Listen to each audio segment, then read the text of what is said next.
We interrupt this transmission to bring you the following live broadcast.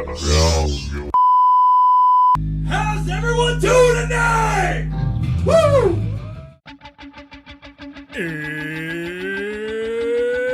It's Wednesday. It's 6 o'clock somewhere. With John ready in his chair. And almost 10 whole people watching from home.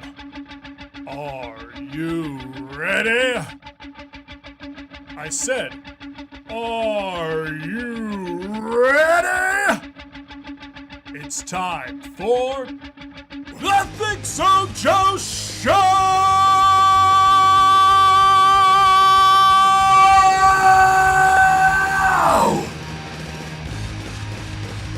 Who's the bald guy? There was a bald guy in the video? Oh, that was me. Bald guy in the video. Yeah, in the intro video from Watch Live Anywhere, that was me. I was the bald guy. Oh, it was you. Yeah. That was me. Yeah. I got crazy lights going on back here. I don't know if you could see them. I put them on because I've seen them. Yeah. I could turn them on and then I can turn them off when we come on. But then only one came on, so when I hit the power button, they like switched. But now I got them. We're good. There we go.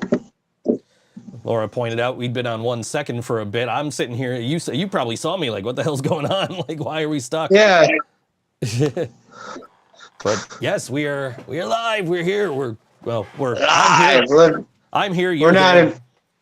Yeah, I'm home.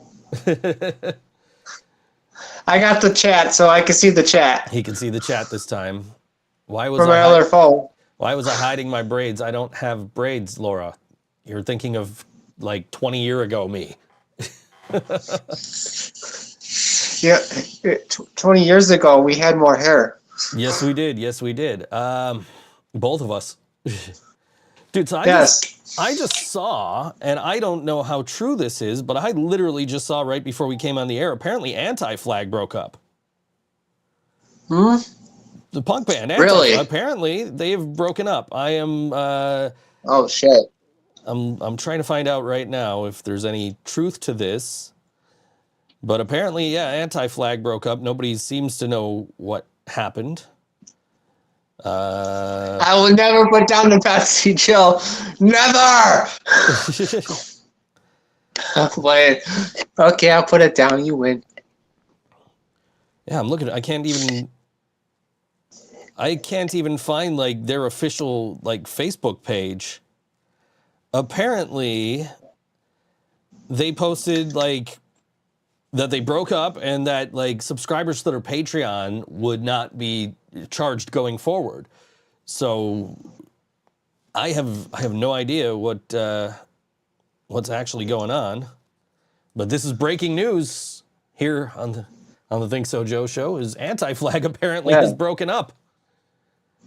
So there were rumors though. There was rumors a couple of months ago that Real Big Fish had broken up, but then I just after we went to Less Than Jake. No. So after I went to Less Than Jake, because like on the rails, like up in the upper sections where we were, they had the Krista Makes a Podcast, like, you know, I guess coasters, I don't know, but it's got like, you know, it's got a pic that tells you about the podcast. And I've been listening to his podcast.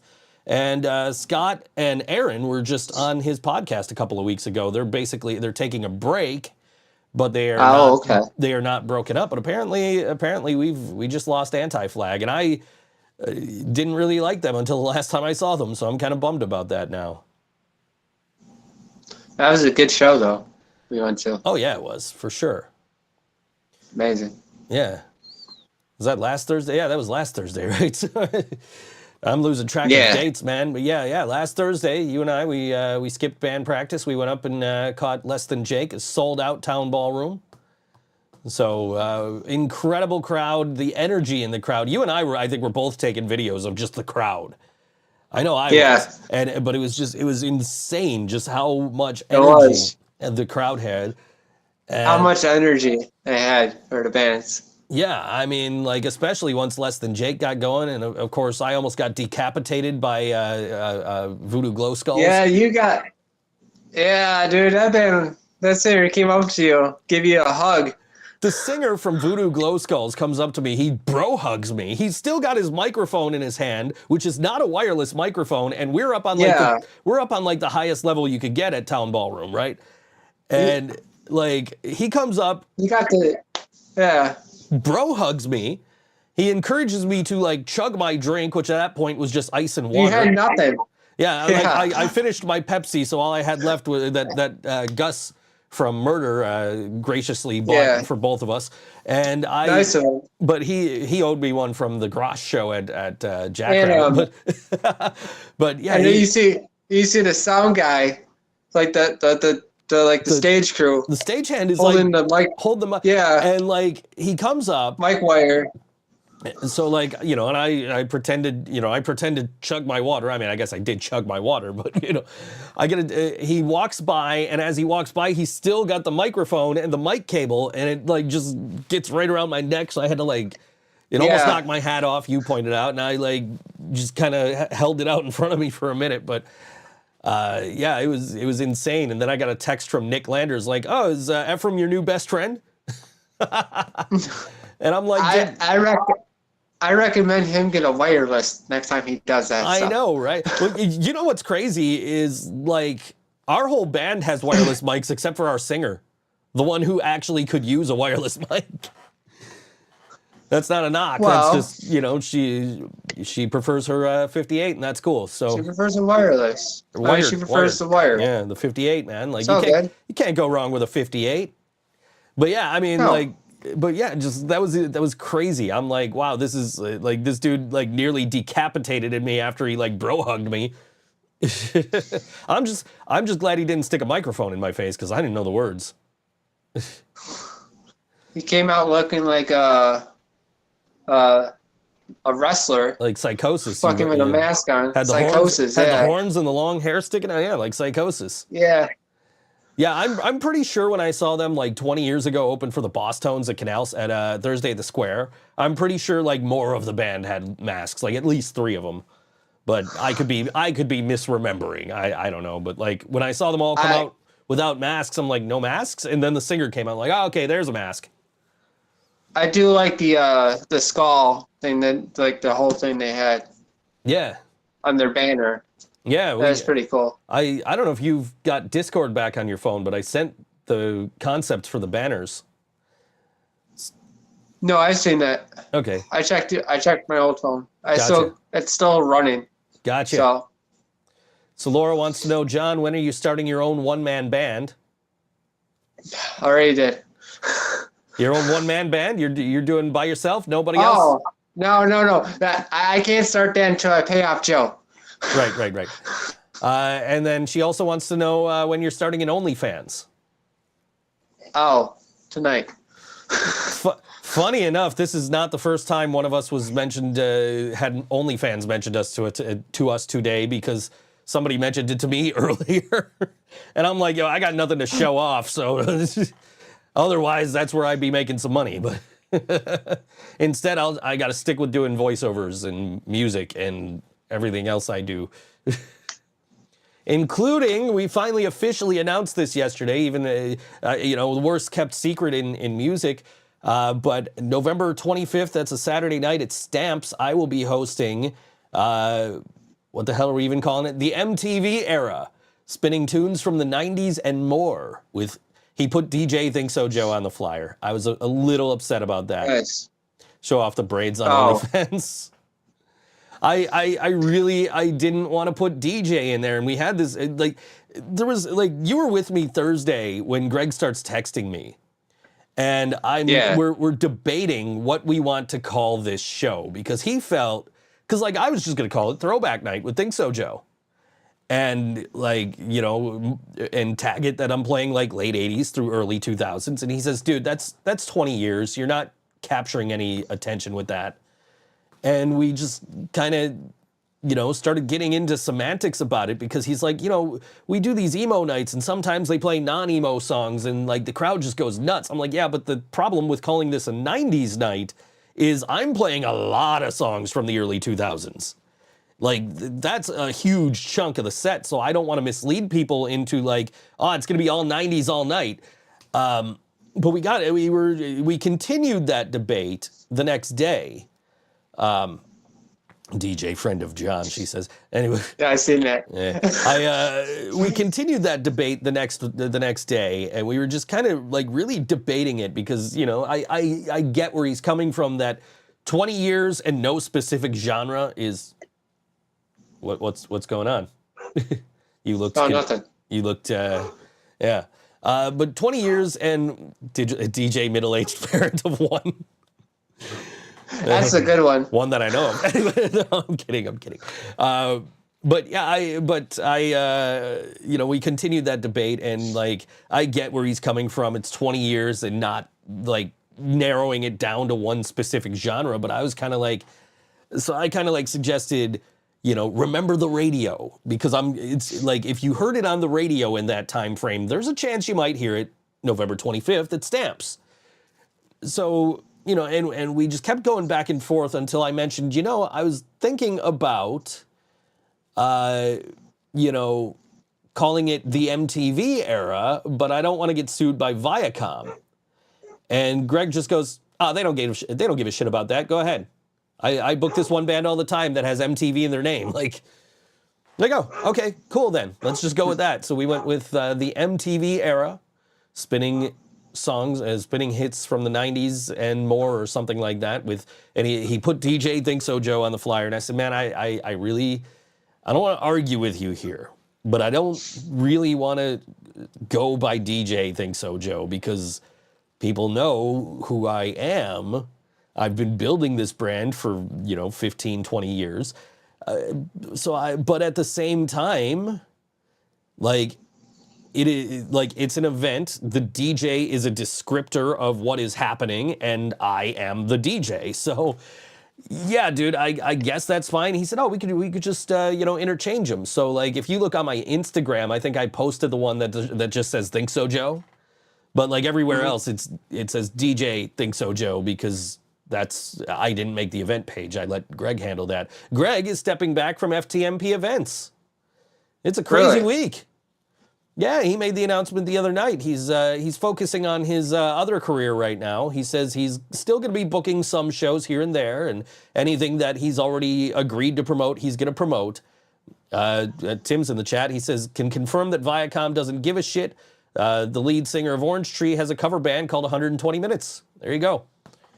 So yeah, you know, but he's still going to be promoting all the stuff that he has previously agreed to promote, but he's basically stepping back. So like, if you want to book Stamps, you have to contact somebody else besides Greg for the first time ever.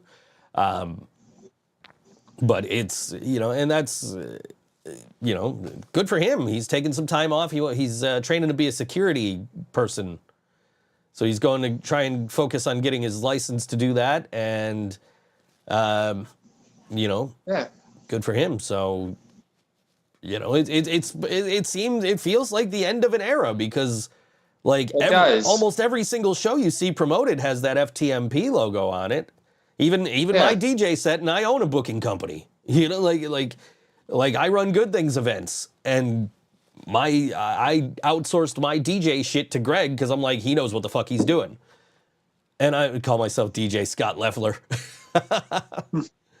Where's Joe waiting? Joe's still waiting for the Music is Art announcements. Yeah. Oh yeah. Phil was in my. I'm waiting for that too. Phil was in my DMs earlier, and I was going to ask him, but I'm like, I don't know how much he actually knows, because it would probably be Sarah that we would have to ask. And I also didn't want to really impose, you know, like we haven't gotten them yet. We haven't seen anybody else get them yet, other than like the bands that have been announced for like the one stage that's like unaffiliated with Music is Art, that's like right in the middle of everything. Yeah. Which is weird, right? But I don't question it. Robbie knows what he's doing. Sarah, Phil, they all know what they're doing. Like I am patiently waiting for the text. And I think last year it came out on Monday at like 9 p.m. So I'm not like, you know. I know Robbie's pretty busy at this point, because he's got a Goo Goo Dolls tour. So funny enough, in August I'm going to be in New York. And Brian's childhood best friend reached out to me the other day. He said, "Hey, man, when are you coming to New York?" And I said, "Yeah, I'll be up there the first weekend of August." He said, "I got the Metallica show Friday and Sunday, and I plan on going to see the Muppet exhibit, the Jim Henson exhibit, at the Museum of Museum of the Moving Image on first thing Saturday. But I got nothing planned for Saturday night." And he goes, "Oh man, we got the Goo Goo Dolls on Saturday night." I was like, do I dare go to a show from a Buffalo band while I'm in New York? And he said, he said I could see if I could find you a ticket near us. I'm like, nah, you know what, man? I really want to kind of go out and try and find some like local New York music. I think that's my plan for Saturday. So I'm meeting up with Brian's childhood best friend and possibly his sisters Sunday morning before the Metallica show. Nice. So yeah, that's. I got plans for New York now. Are you gonna go see the Muppets thing? Take a picture with my favorite drummer, Animal. With Animal? Yeah, hell yeah. So like I went to buy tickets, like advanced tickets, because I don't know if you could just walk in, and I didn't read the whole website. Yeah. I just saw a ticket link and clicked on it, and it was only letting me buy tickets for this weekend, and I'm like, what the hell? Like there were no other dates available, and I'm just like, can I not get in here? And then I started reading the website. It says you could just walk up and pay the $10 and get in. Like, oh, okay, cool. Oh, okay. Like I as long as I can go, I'm happy about it. Brian's childhood best friend has sisters. No, Brian's sisters, not CJ's sisters, or CR's sisters. Sorry, Chris. He goes by CR on Facebook. But yeah, so now I got stuff to do while I'm in New York besides the Metallica shows and the Muppet exhibit, the Jim Henson thing. Like I'm so stoked for that Jim Henson thing, and of course Metallica. But speaking of Metallica, go ahead. There it is. We are practicing tomorrow, are we? As far as I know, we are. Okay. Just a second. I've definitely planned on it, so. Okay. I mean, if it gets canceled, I can make good use of that time, but that's besides the point. Well, I'm up by 3:30, so. But yes, I am good for practice tomorrow. So hopefully, I'm pretty sure we're back. I started my job on Monday. Yes, you did. I told you. Well, you told me, you didn't tell them, so. Oh yeah, I started a new job. Yeah, in Akron, New York. It's fun. Yeah. So it's not bad. You showed me your wrists earlier from working that job. Yeah. I'm a straight up emo kid now. Yeah. I'm all caught up. Laura says she needs your advice and that it's very important. So we'll give her a second. If I need your advice, very important. Yeah, you need my advice. She needs your advice. Somebody actually needs my advice? Somebody needs your advice. That's shocking and scary. So while we're waiting for Laura to tell us what she needs your advice on, tell me about Metallica. The guy that I sometimes go, she says she wants your advice on starting a podcast. Oh, okay. I'll let you go. I'm the person that has. I think you should ask ThinkSoJoE here.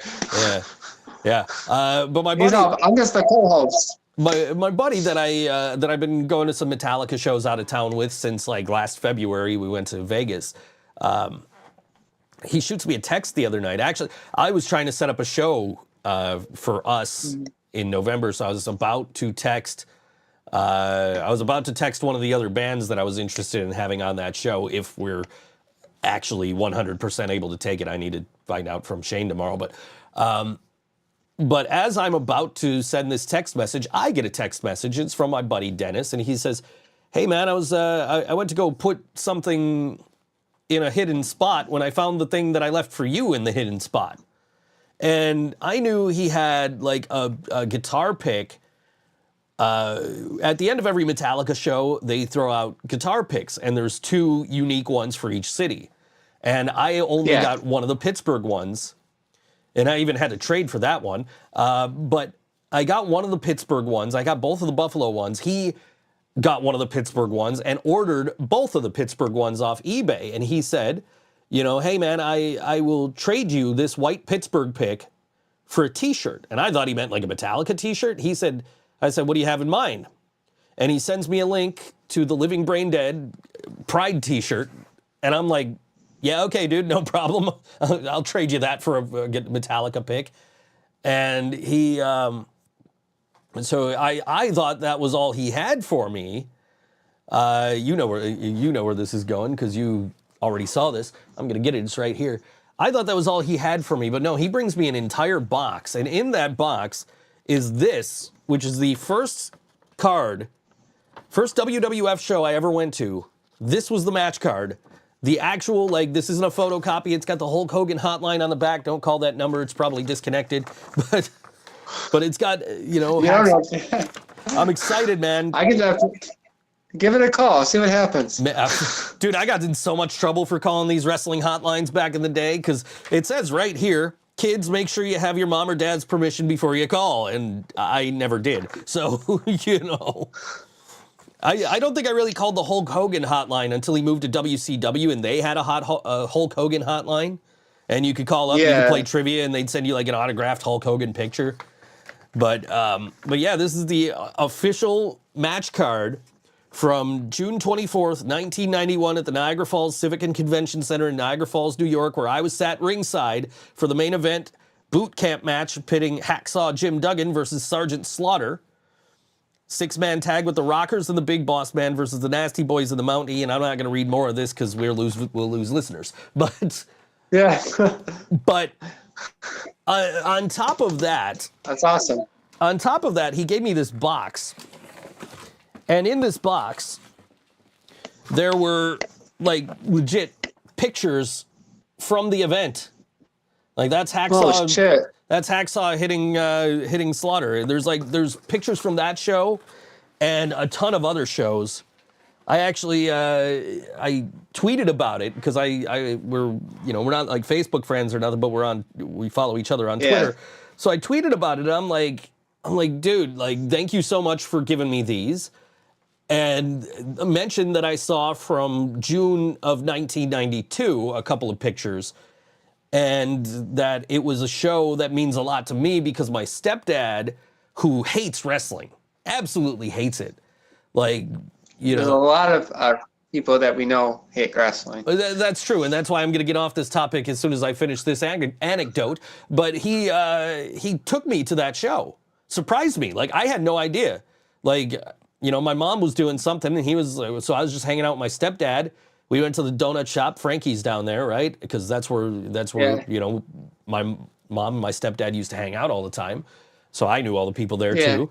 And then he was like, all right, let's go. And we get in the car or truck or whatever the hell he was driving at the time. And next thing I know, we're at the convention center. And we're, buying tickets to go watch a WWF show. And I distinctly remember the Beverly Brothers were on that show. Wrestling the LOD. They came out, cut a promo early in the night, and they called them the Legion of Dummies, and that was the thing at the time. So I was like, chanting along with it, and my stepdad just goes, "Man, you really know this stuff, huh?" And then they had the match later in the night, but the main event was Hulk Hogan, Randy Savage and Bret Hart against Ric Flair and Shawn Michaels. Oh, shit. And I posted about this on Twitter, and the next thing I know, he posts a picture of the match card and some other pictures that aren't in this box from that show. And I'm like, dude, that is amazing. So I'm going to try and see if he'll like at least photocopy that card for me so I can put it up on the wall in here. Because that's what I'm going to do with this one. But yeah, just like such a thoughtful thing for somebody to do, like who does that? Yeah. John, Laura is starting a yoga VHS line, and she wants to know if you have any advice. You can watch a lot of. I don't know much about yoga, but I mean. I'll say you know a little bit about yoga. You got that little dice thing down in your basement that you roll, and you got to do a pose. Yeah, I just do it to be funny and buy it. But then you roll it, and Shane's like, "All right, I'm on it." Yeah. Me and Shane do push-ups before we play our set. I'll say next thing I know, the two of you are doing push-ups. You're clapping. I'm like, "What the fuck?" Like, yeah, I can't do that shit. Gotta get pumped. Jill's going on stage. Jill's got to go. She says toodaloo. Laura said to Google the number first. I'm excited for the Darien Lake. She got tickets today. Yeah, cool. Bye, Joe. Bye, Jill. Yeah, I'll talk to you soon. Yeah, I'm going to Darien Lake later. Actually, next month I'm going to Darien Lake. I'm going to a show at Darien Lake, which is a thing I don't typically do. Oh no. Yeah, no, my upstairs neighbor was like, "Hey, do you have any interest in going to see The Offspring in Sum 41?" I'm like, "Yes." Oh, okay. I'm like, "Where?" She's like, "Darien Lake." I'm like, "Yeah, still yeah." You know, not my favorite venue, but I do love seeing The Offspring, and I love seeing. Yeah. I've seen Sum 41 so many times, man. It's just like the first time I saw Sum 41 was before anybody even knew who they were. Like literally, I was sitting in front of the stage watching them play. Like literally sitting. I met them 2 years ago when they played Rapid Theater. I was working there. Were they nice at least? Or were they dicks? Oh yeah. Okay. No, they were nice. They were nice, and I told the guy that I knew their guitarist was the former lead singer of Gob. Oh man, Gob, I remember them. I saw them a couple of times too back in the day. He's still the guitarist too.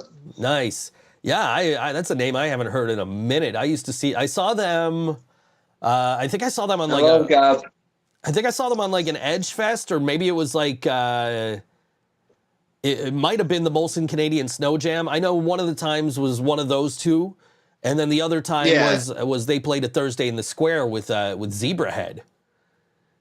Was another band I haven't heard much about in a long time, but he still does the band, but apparently that's what he told me. But that's cool. Just some hopefully place for Sum 41 right now. Hopefully, with Sum 41 going away, maybe Gob will come back. Who knows? Yeah. Never know. I'm excited for concerts, man. Like I was so bummed because I was on the phone with somebody yesterday, and we're having this conversation, and I'm talking about like all the great shows I've been to, and all, especially like particularly at Town Ballroom, and then I realized like, oh shit, yesterday and today were supposed to be the Social Distortion concerts. And, get well soon, Mike, and we'll see you when you get back out on the road. John, do you recommend a career in lawn mowing? Yes. I mean, I've done landscaping before, so it's not a bad career. I'll say I got friends that do it, man. They like it, so it wouldn't be my thing because I don't do the physical labor and outside stuff, but yeah, I got friends who do it. They like it, so always looking tan and buff. Oh yeah. Unlike me, who's always looking burnt and fat. But I like people. I guess I met 4 guys today at work that are drummers. Wow. So that's so they're talking about drums. That's the place to work if you're a drummer. Gotcha. I guess. Me and a buddy of mine, when I worked at Blockbuster, he was a singer or a bass player. So I don't know. I don't remember.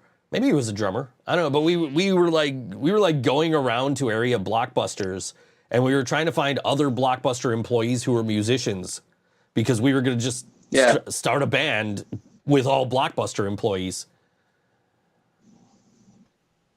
We all know Joe wants to look like that Mr. guy. Which Mr. guy? I don't know. I don't know what she's talking about. Mr. T? I pity the fool. Maybe Mr. Anderson or Mr. Kennedy. I don't know. I thought when you said, that Mr. guy. Yeah, no, not that Mr. guy. Fuck that guy. No. Anyway, I keep getting him recommended as a fucking follow on Instagram, and I'm like, no. Anyway, you said Mr. Anderson. My brain did not go to wrestling. My brain went to like Beavis and Butthead, because that was like the prototypical character for Hank Hill on Beavis and Butthead, like the guy whose camper they were off and whose they were whacking in. You can't be Mr. Perfect. No, there's only one. With Rosh, though. Only one Mr. Perfect. If I spit out my gum and swing at it, it's hitting something else. Anyway. Yeah, no. I used to be able to do the towel trick he used to do. Oh, yeah, yeah. Yeah, that's right. We saw that guy at Grosh that you're like, is that Mr. Perfect? Like, it would be if he wasn't long dead. Like, could have been. All right, we got to play some music. Let me see. Why music do I have? time. Yeah, let's find out why I have this band pulled up and why we're playing them today. Let me find them. They're here somewhere. Oh, there's that anti-flag announcement. I'll read that when we come back and let you know exactly what that says. But so we're going to play a band now called No Vacancy. They're playing tomorrow night at Nietzsche's along with Sabrina and Color Cult. That's Thursday, July 20th, 8 p.m., $8, 21 and up, at Nietzsche's, 248 Allen Street in Buffalo. And we're going to give a spin now to No Vacancy. And this song is called Don't Let Go on All WNY, ThinkSoJoE Show.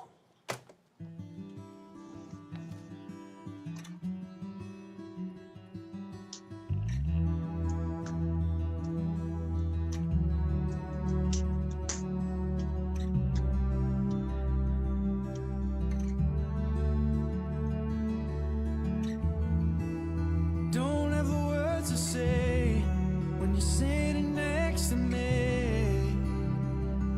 Oh no. Don't wanna leave you there, lying on the floor, alone. Don't let it go. Don't let it go. Don't let it go. Don't let it go. Don't let it go.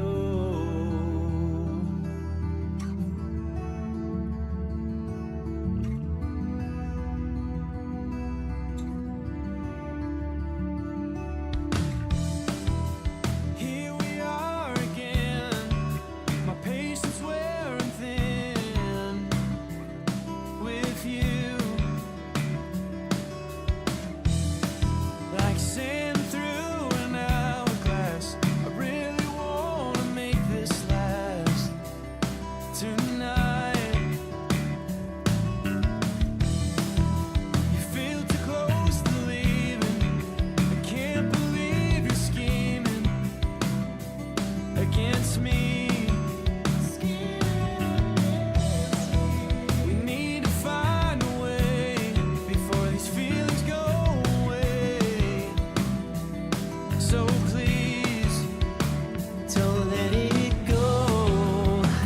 Don't let it go. Don't let it go. Don't let it go. Don't let it go. Don't let it go. Don't let it go. Don't let it go. Don't let it go. Don't let it go.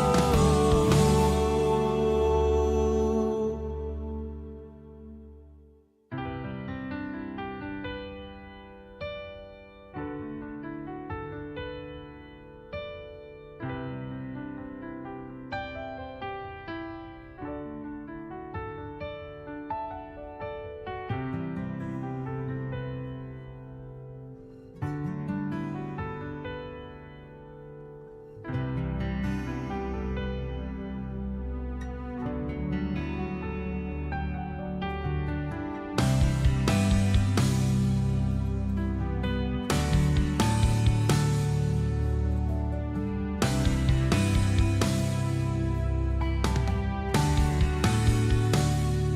let it go. Don't let it go. Don't let it go. Don't let it go. Don't let it go. Don't let it go.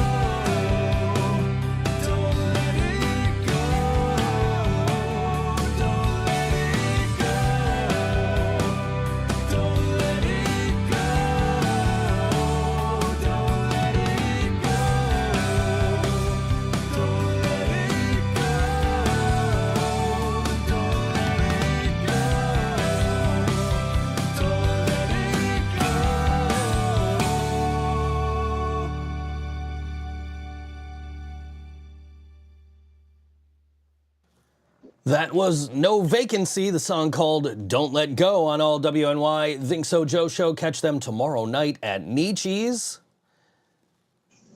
That is a, what did I say that was? An $8 cover tomorrow? Let me see. $8 cover, Yep. 21 and up at 8 p.m. No Vacancy, Sabrina, and Color Cult over at Nietzsche's. So I spent the break just trying to look more into this anti-flag thing because I don't know like what the hell happened. Just I do have the screenshot. It says anti-flag has disbanded. The Patreon has been switched to a mode where it will no longer charge the monthly fee.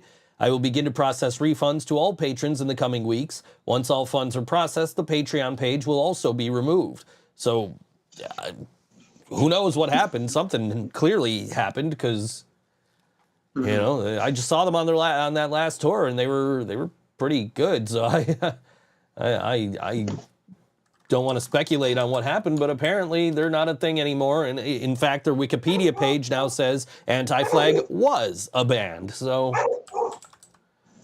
it's also popular now on Facebook. I'm still trying to look for if there's any information here. They've been around for a long time. Yeah, just everybody's posting, you know, I just heard Anti-Flag broke up, but there's nothing like specifically from Anti-Flag. I don't know what's going on, so very interesting. I'm sure we'll find out. Yeah, down the road. I'm sure we will. I have no idea, so I'm sure it'll come out. Lead Uke and Adam Foster Tuesday at Tudor Lounge this Saturday. So go check them out if you can't get into the Buffalo Ska Fest or the Captain Tom and the Hooligans show we're plugging today. But I am going to the Buffalo Ska Fest. It is sold out, and it is 8 hours of ska music. 8 hours. John, Laura wants to know. That's like a work shift. Yeah, John, Laura wants to know. She's starting a girl band. She wants to know if you have any advice.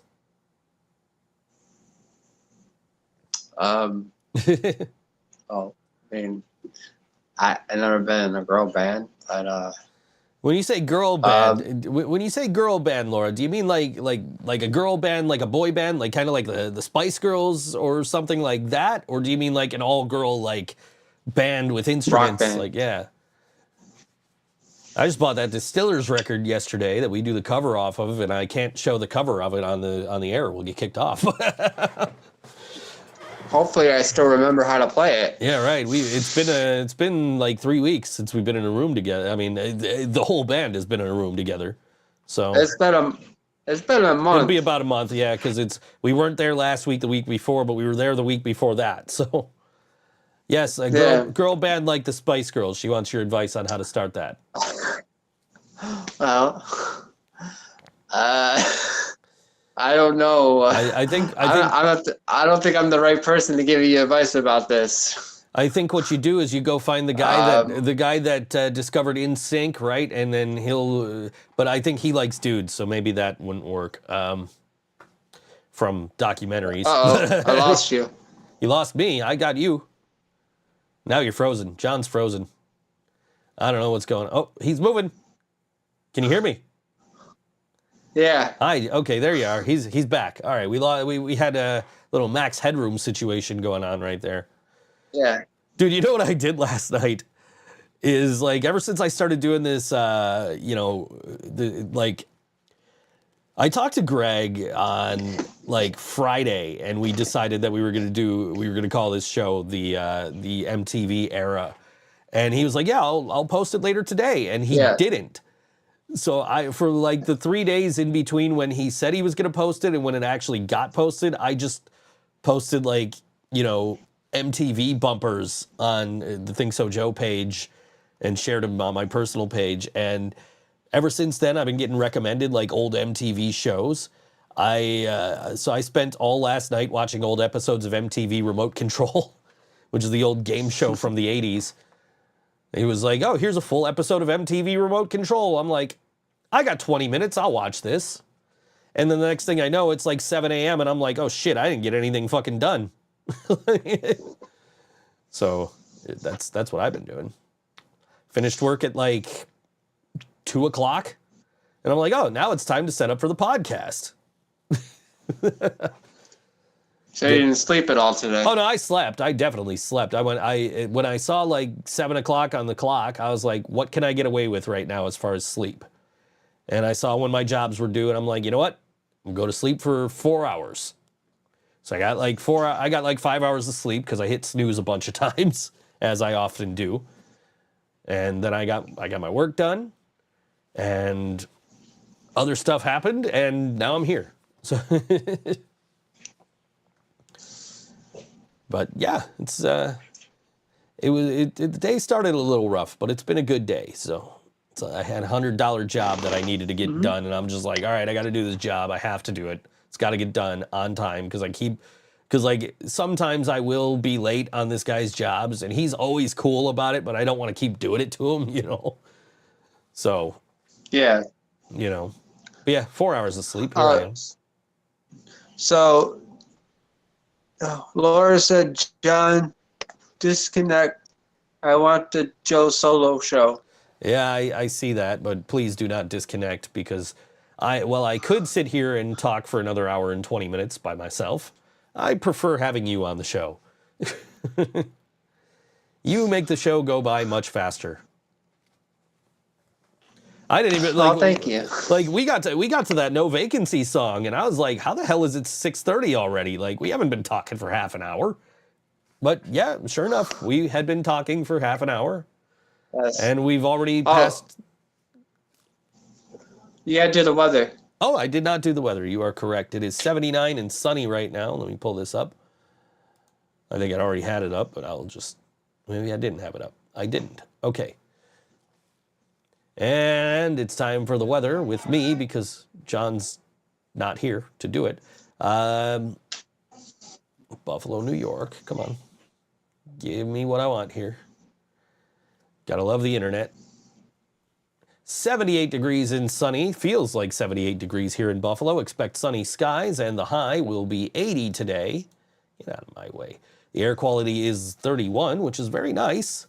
7 miles per hour going to the west is the wind with a 45% humidity, a 9.9% visibility, 30.03 inches of pressure, and a 57 degree dew point. No precipitation expected for the next 2 hours. And tomorrow, more of the same. It'll be 83 and sunny. Friday, you can expect some rain. 76 is the high, 61 the low. But then it's nice again Saturday, Sunday, Monday, and raining on Tuesday. There's your weather. Shit because it's raining on Tuesday? Yeah. I got nothing to do on Tuesday, so I'm fine with it. I just got practice. Okay. Practice for your one-man band that Laura wants you to start? Yes. Yeah, I'm going to start outside in the rain. Can John confirm that he isn't pregnant? Wait. She wants you to confirm that you are not pregnant. I'm not pregnant. There you go. John is not pregnant. I'm a guy. I guess I don't get pregnant. Right. 13 Dead Canaries just watched the stream. Hey guys, thanks for popping in, watching, and hanging out. Got to see them a couple of weeks ago. Open for Green Jello. Yeah. Walked in the door right at the perfect time because they were just starting, and I was like, all right, cool. I haven't seen these guys yet. And they have a show, I believe, coming up on Sunday, if I'm not mistaken. We were actually invited to play that, but we were unable to. And that show, let me see if I remember, without looking it up, that show is at Timeless Babes. Timeless Babes, I got it. There it is. It popped up right after I said it. But yes, Timeless Babes, Guys, 13 Dead Canaries. Laura says guys can't get pregnant. She's surprised. She's questioning that. She says guys can't get pregnant. I did literally just see a dude give birth I didn't see him actually give birth, but on social media it was a transgender couple. So the guy had the girl had the baby, had the girl's baby. Yeah. But so yes, technically, him can get pregnant. So, but yeah. Yeah. So if you're a girl, you became a guy, you can still get pregnant. Apparently, yeah. but Right. I was born a guy, so I can't get pregnant. Right. 13 Dead Canary says that show Sunday is with Broken Locker and Hopeless Otis. That's down at Timeless Babes. Great venue. Go check it out there if you haven't been there. It's a great place to hang out and see a show.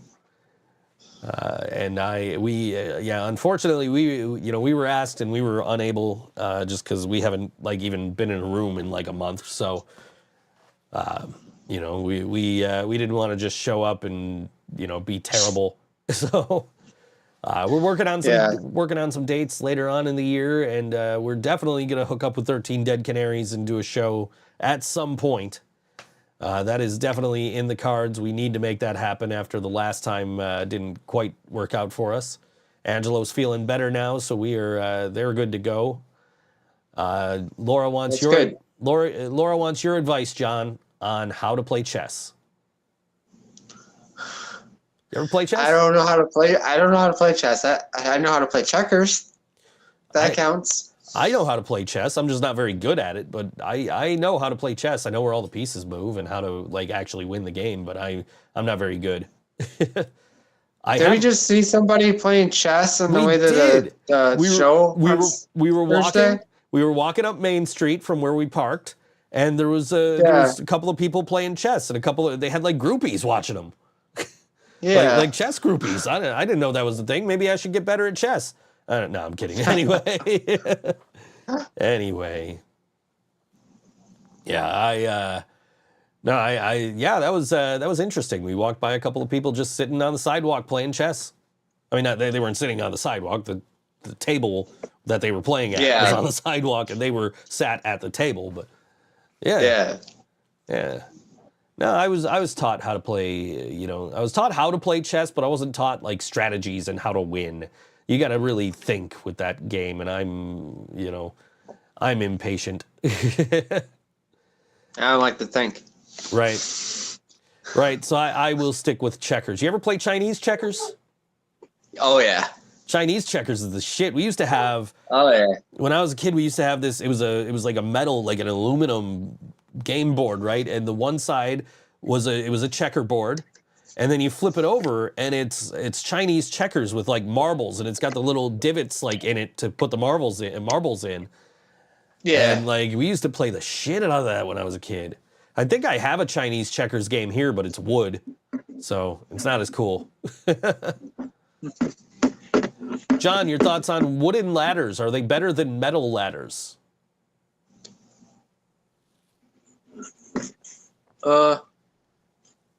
Well, I mean, wood ladders would break easily than metal. I was gonna say, this might be a context thing. What are you using the ladder for? Dewey wants to know why you're sick at home with COVID. He's not. John is just unable to get here at the moment. Legally, yeah, due to my car. Legally, anyway. And my light. So for the time being, until that gets fixed, John is doing the show remotely. Via satellite. Just like John Cena or The Rock. Yeah. Laura says John is just sick. Dewey says you're isolating. Nah, John had a little dust up with a deer. And deer won. Yeah, the deer. Well, I wouldn't say the deer won because you are still walking around. Lost. Yeah, I'm still alive. He's not. You're still walking around in working order. The deer is not. So. So I must have I called in on the ThinkSoJoE show for right now. There's a difference between a Zoom co-host or in this case a Facebook Messenger co-host and a actual like call in. So soon as my car is fixed, I will be back in the seat in his room for the. I know. As soon as your car's fixed, I'm gonna have to clean the studio so you have a seat because there's a ton of shit on this chair right now. I'm just waiting for. I was listening to Red Hot Chili Peppers last night. Yeah, I'm just waiting for my first paycheck. Then I will be there. Nice. Nice. Well, I have Dewey says we'd be okay with Zoom co-host. I have a Zoom co-host. He's over there. See him? He's right there. Anyway. I can't hand you guitar picks. No, you can't. But there are plenty of them right here in front of me. So. Yeah, and I'm pulling them off your mic stand as we Oh, speak. jeez. I'm gonna get there. I'll be like, where the hell are all my picks? In my pocket, ready to be handed to you. I'll have to. I will have to. I'll have to like actually like go into my pocket where I keep guitar picks on the regular. Repopulate my mic stand. I don't have anything. So if Leland tunes in, I don't have anything in my pockets right now. I'm wearing gym shorts because I didn't have to get dressed. I'm like fuck it. Me too. Yeah. I'm like fuck it. I'm only gonna get seen from here up. You can't even see my awesome Simpsons t-shirt here with the bullies. Put that on to cheer somebody up this morning. They were having a bad day, so I was like, all right, cool, I got you. Here, take a look at this cool Simpsons t-shirt. And it helped, so, you know. But, yes. Yeah. You got to know the people you're trying to cheer up. Like, if you're trying to cheer up a Simpsons fan, you just make Simpsons references and it's all good. But Yeah. you know, so if I'm ever feeling down, that's all you got to do is send me Simpsons memes and I'm good. Okay. But I'll keep that in mind. yeah. I updated finally. You'll see it at the end of the show. I updated the what do you call it? The important numbers list. Because they changed the number to 988 last year for the suicide and crisis hotline. And I just never updated it. I assumed that the regular line just worked. And unfortunately, we had a part of our punk scene, unfortunately, you know, take that route over the course of the last week. Sam Hain, and I didn't know her that well, but I know a lot of my, you know, our Rochester friends really knew her. She was a tattoo artist out there. She was married to, you know, a prominent member of the punk scene out there, and so you know, my condolences to everybody that lost a friend in this past week. And we, you know, I feel awful for you guys, and I'm so terribly sorry that, you know, it came to that. But I finally updated the important numbers. You'll see it at the end of the show. So it's got that 988 number now. But if you are ever feeling, you know, down, just, you know, feeling that low, give that number a call, right? I mean, you know, they'll talk you through whatever you're going through. You know, and hopefully, you know, get you back feeling right. Yeah, Dewey says Sam hit him way too hard and he didn't even know her that well. I honestly, I probably met her.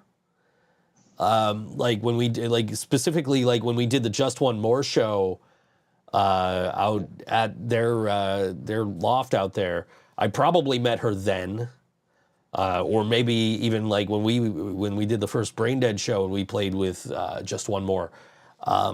But I don't recall ever having like an extensive conversation with her. We weren't like Facebook friends or nothing, but I know how much she meant, especially to that Rochester scene. And you know, I just feel awful for Ricky right now, and you know, everybody who knew her. You know, I see what you guys are going through. I see all the posts and all the tributes, and you know, having lost Brian, you know, 2 years ago, a couple of weeks ago, you know, I'm still kind of feeling that from 2 years ago. So I completely, I get how you guys are feeling out there, man. And I just, you know, it's tough. It's tough to lose anybody, and especially, you know, like that. And you know, we had, you know, Dewey said he met her a bunch, and she was always out there at every show, and Ricky's his favorite little buddy, and it just sucks. Yeah, man. Like I don't mean to bring the show down, but like we got talking about, you know, phone numbers and shit. Now he was like, hey, I updated this, and depression and all that, you know, like, but I just, yeah, I feel so awful for all you guys out there who knew her. You know, it just seems like from all the tributes I've seen pouring in, it just seems like everybody kind of, you know, she kind of touched everybody's lives that she met out there. You know, if I talked to her, I don't remember, but I'm sure I probably did because I talked to a lot of people that day at the Loft when we did that show the day Green Jello canceled, and we had Yellow Sauce and Just One More and like half of Nuclear Winter showed up and Lazy Ass Destroyer and all those. So I remember when Ricky started dating her in 2017, I think it was, and he was telling Dewey and Jordan all about her, how excited he was. Yeah, man, I feel so bad, especially for him. And I've seen like his posts and everything, and I know like he was going through it before that happened, and I really hope he does what he says and kind of like tries to get himself better for her. Like I don't know Ricky all that well either, but like I at least have had conversations with him, and I know who he is, and like we've talked about Sadoff coming and doing shows with Brain Dead, and I feel so bad for him, and I feel so bad for everybody out in the Rochester punk community, and in losing somebody that meant so much. Just and it happens. It does. I remember when we lost Greg Rinker, who was a sound guy at Evening Star. Did you know Greg? The sound guy, he actually did Overlooks. One of the shows when we it was our debut show actually. Yeah. We played the Evening Star and he did our show. Yeah. So I only met him once. I met him a few times, and I knew who he was, but I never really like interacted with him much until we did the All WNY Awards one year over at over at Evening Star, and just I was hosting. And Greg just made me feel like so at home. And then anytime I would go to Evening Star after that, Greg Rinker. Anytime I would go into Evening Star after that, Greg just made me feel like I was at home. Like I never, it was like there was, and we actually did like a tribute show to him. Okay. With the Twin Lions. Right. So I know I know Greg really hit home for Twin Lions, so especially Joe. But like I remember right where I was when I found out about Greg. I was in an Uber. I was in the front seat of an Uber. We were coming home from the Galleria Mall. It was like right after my kid's birthday, so we took her to the mall so we could spend a shit ton of money, and let her have. Let her shop wherever she wanted. And Karina was in the back seat, and she goes, hey, Greg Rinker died. I'm like, what? Greg, like Evening Star Greg Rinker? No, And then as it came out, what happened and everything, like I went to his funeral. To the memorial service at least, we went out to the,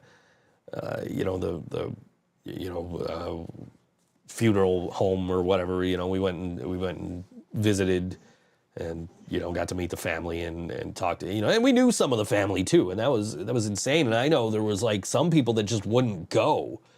I think Brian was one of them, and I'm pretty sure Nick Landers. No, I think I saw Nick Landers there.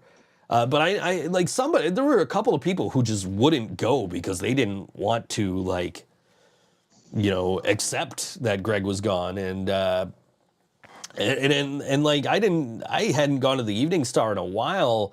We did a Yellow Sauce show opening for a Rush tribute band, which interesting combination, but like that was the first time that I was in Evening Star and saw the plaque they have on the wall, and it was like I posted a picture of it because I'm like, man, I haven't even been here since he passed, and this is insane. And they got a good sound guy there now, but it was like I used to use Greg as an example when like other bars would try to start charging for their sound guys when they hadn't before, because there was one place they were like, yeah, we want $100 for sound, or it was 50 or something, I don't know, but it was whatever it was half of what Greg was charging. And I was like, dude, I am not paying half of what Greg Rinker charges for a guy who's not half as good as Greg Rinker. Like, and you know, but I mean, yeah, that was a devastating loss here, you know, and to the same causes. And that is why at the end of this show every week we put up those important numbers, and we want you guys to know that there is help out there. I know that those numbers, those phone numbers we put up, which is the suicide and crisis hotline, the Erie County like crisis services hotline, and there's another one that I can't think of off the top of my head, but it's like a drug and alcohol like helpline. But I know that, you know, those numbers mean something to you. And so like that is a huge part of why those numbers go up every week, but also like we want people to know that there is help out there. So definitely. And I didn't mean to really like bring the vibe of the show down, but I felt like it probably wouldn't feel right if I didn't like address, you know, if we were talking about depression and I didn't address, you know, Sam and Greg and like, you know, all these people who could still be with us if, you know, they had reached out and gotten help.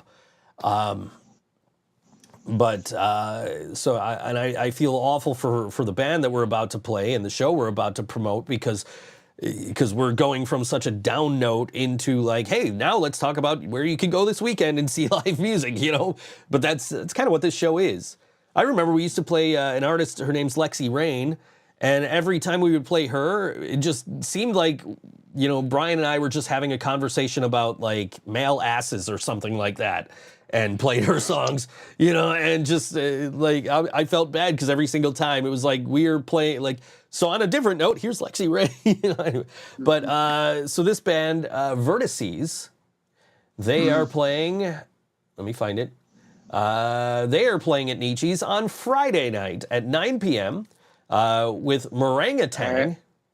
And doors for that one at 9 o'clock. I clicked see more and the whole thing just went away.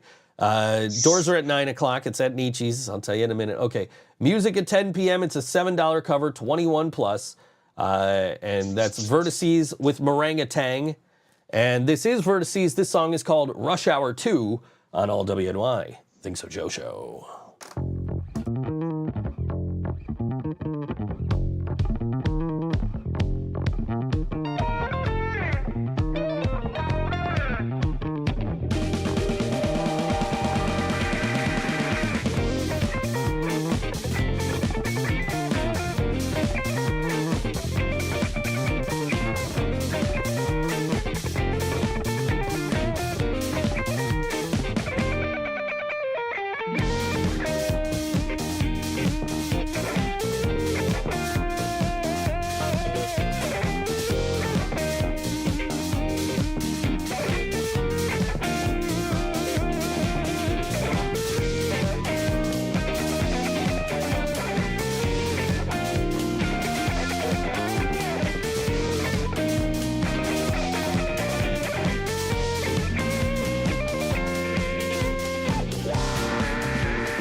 Vertices on all WNY Think So Joe show. John went to put on the lights. That's where John went. I saw you get up. I'm like, where's he going? And I saw the lights. Speaking of, I got new lights back here. Can you see them better? The blue and the red behind me? Can you? I think that a lot better lights. Yeah, they died. Oh, there they are. There they are. They're sound activated, so they're set up for sound activation anyway. But oh man, yeah, I got some new lights back here, and like stage lights, but they came with like, you know, the little LED remote controls, right? And this remote control not only will control these two par lights back here, but it also controls the lights in my fans in my computer. Oh, really? Which sucks, honestly, because like I looked, I'm like, wait, that's not the color I had my lights set to, and then I'm like, oh, it's this thing that's doing it. And then the other set of lights uses this one. What is that black thing behind me? I think she means I don't see it. I think she means the brown like barrel top sign thing, the bottle opener. Oh. Yeah. Oh, shooting beers and drinking beers. I was talking to somebody earlier today, and we were talking about I mentioned your car accident with the deer, and that the deer is no longer with us, and this person being from the UK, they assumed that because we are Americans that we take that off the road and then we slice it up and we eat it. I'm like, no, we are not that terrible. We are awful. I remember that sign. I remember Brian coming downstairs saying, screen at shooting deers, shaking bears. That was going to be our next EP name for our EP. Yeah, I might be able to, because I can see that clearly. I don't know if they'll be able to see it clearly if I have a button that will. I don't have a button that's gonna. I thought I had a button that would let me put just you on the screen, but I don't have that button, I guess. So, because I was just gonna put you up. I don't want to eat. No, go ahead. I wouldn't want to eat the deer. What happened to him? Right. I slaughtered him. I like we don't eat deer that we hit with cars. We eat deer that we or other people shoot. And then I got in this whole. Laura wanted to know if you ate the deer because she's also over in Europe and probably thinks that we're since she moved that we became even more barbarians than we were before. No, I mean and then that got into a whole conversation about. Got into a whole conversation about hunting and people who like to hunt and I'm not cool with hunting for sport, but I understand hunting for food. Humans have been doing that since the dawn of time. So, why stop now?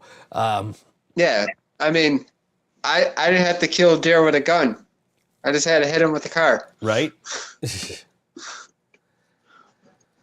So I was also having a conversation this morning about songs about long-distance relationships. Have you ever noticed that every song that talks about a long-distance relationship, they cap it at 1,000 miles? You ever notice that? Because you got the Proclaimers, they'll walk 500 miles and walk 500 more just to be the man who walked 1,000 miles to fall down at your door. And then you know that Vanessa Carlton will walk 1,000 miles so she could just see you tonight.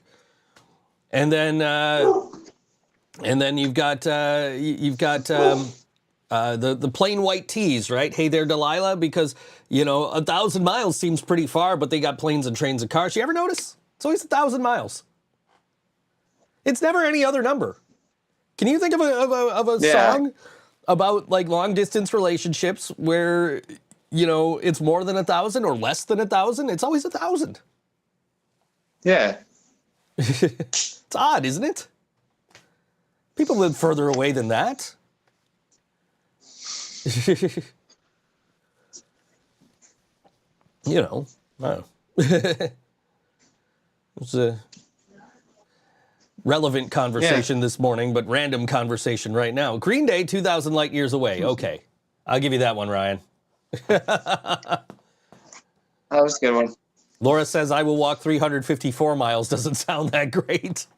Fair enough. Yeah.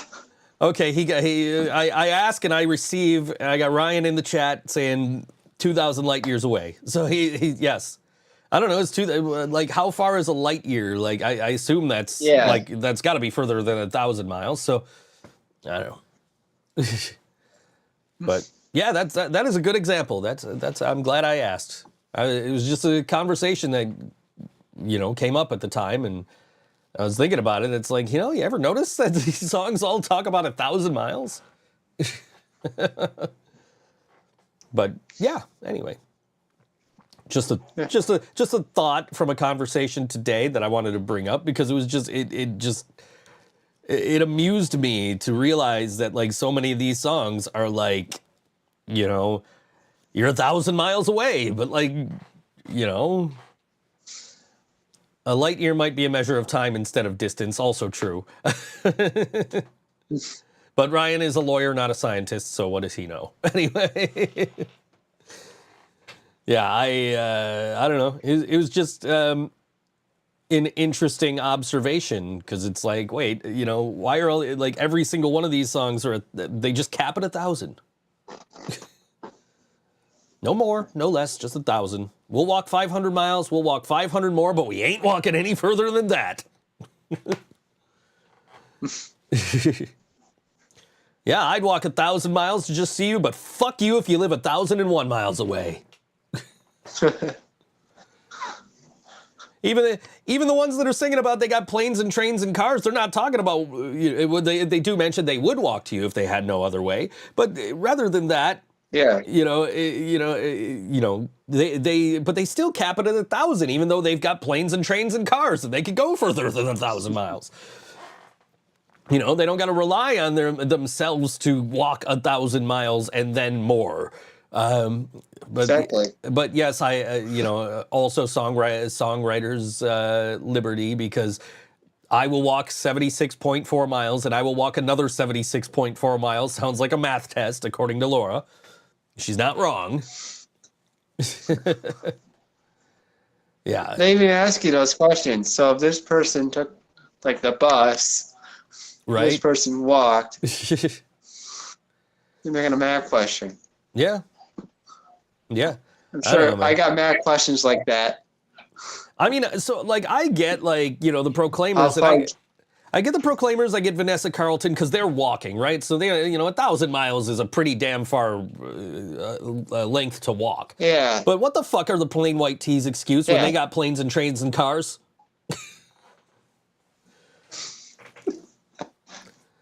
I don't know, man.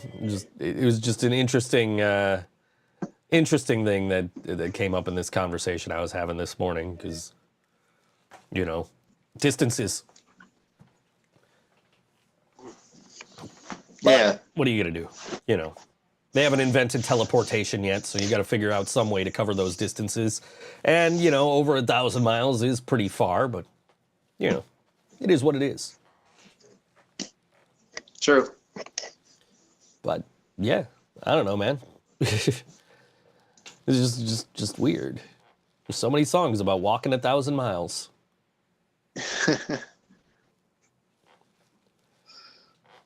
I don't know, but I guess maybe I don't know. Those are all the songs about missing somebody far away from you, though. And then there's other songs about walking that don't go as far.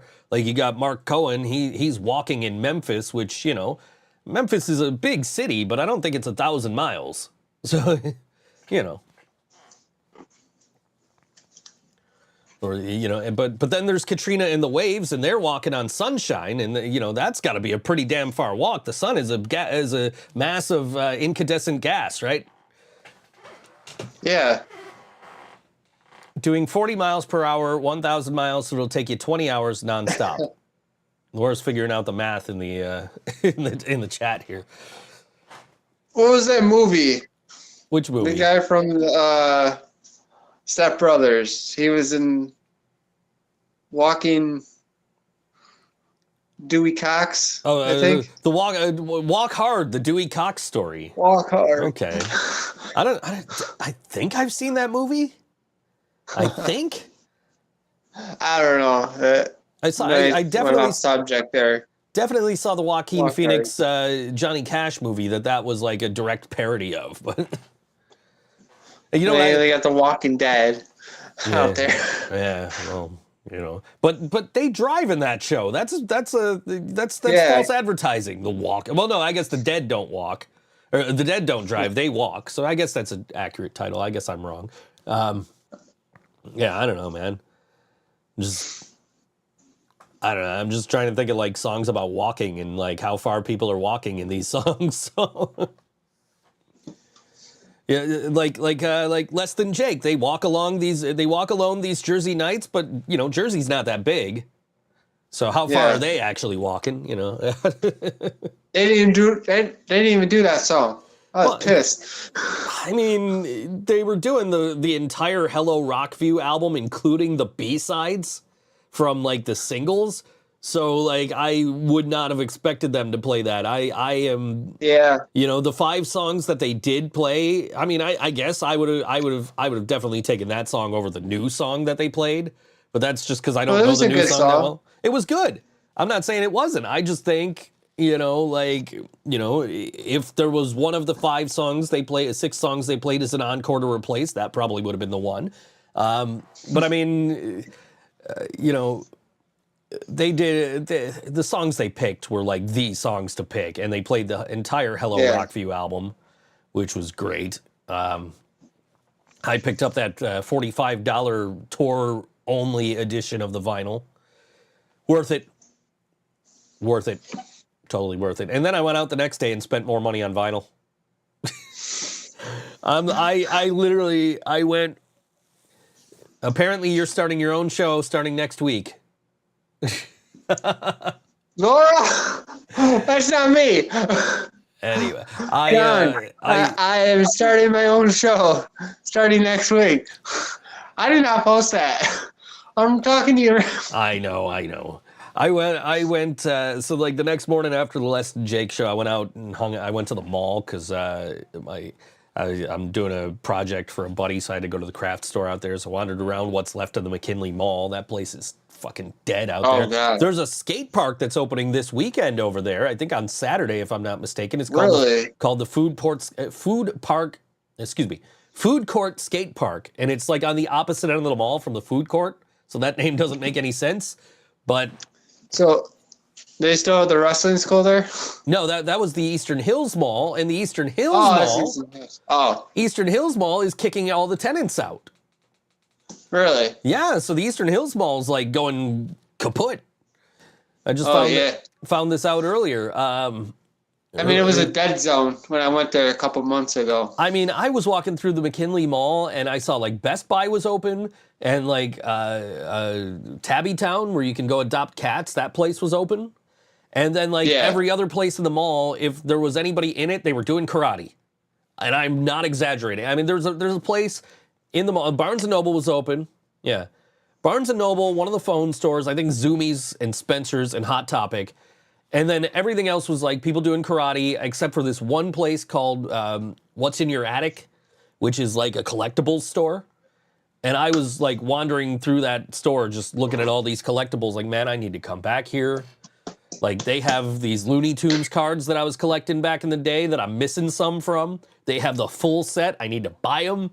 I don't know why. They just happen to be in my closet, so I'm like, yo, I could get the cards I don't have. I don't know, man, just the nostalgia there. But I was looking at the vinyl, and the vinyl there is a little pricey for me.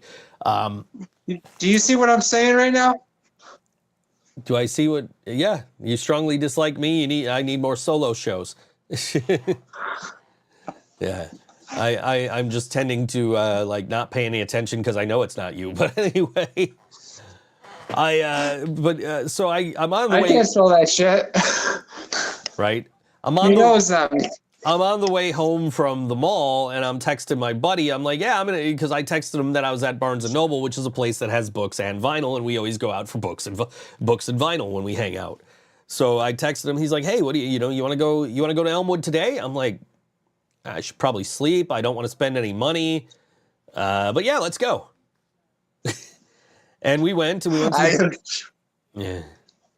We went to the bookstore. He bought a book. We got tacos and had tacos, and then we went to the record store. And I'm like, dude, I am only looking at used vinyl today, not looking at new vinyl. I walk in, and the first thing I do is I go to the new vinyl, like the brand new vinyl, like new in stock. And I found the Taylor Swift release, the Taylor's version of whatever album she just put out. No, that's definitely me. I'm a big Taylor Swift fan. So that's no lie there. So if you want the new Taylor Swift, the Taylor's version of whatever album it was she just put a Taylor's version out of, if you go there, it's $50, man. I'm like, I am not spending that. I'm flipping through the new releases, and I saw like a Blues Travelers live show, and they wanted great band, great show, but they wanted $70 for that. I'm like, nope. Shit. So I'm like, I don't know. I honestly don't know what possessed me to do this, but I went and I looked over at the Blink-182 section. Oh, shit. Right?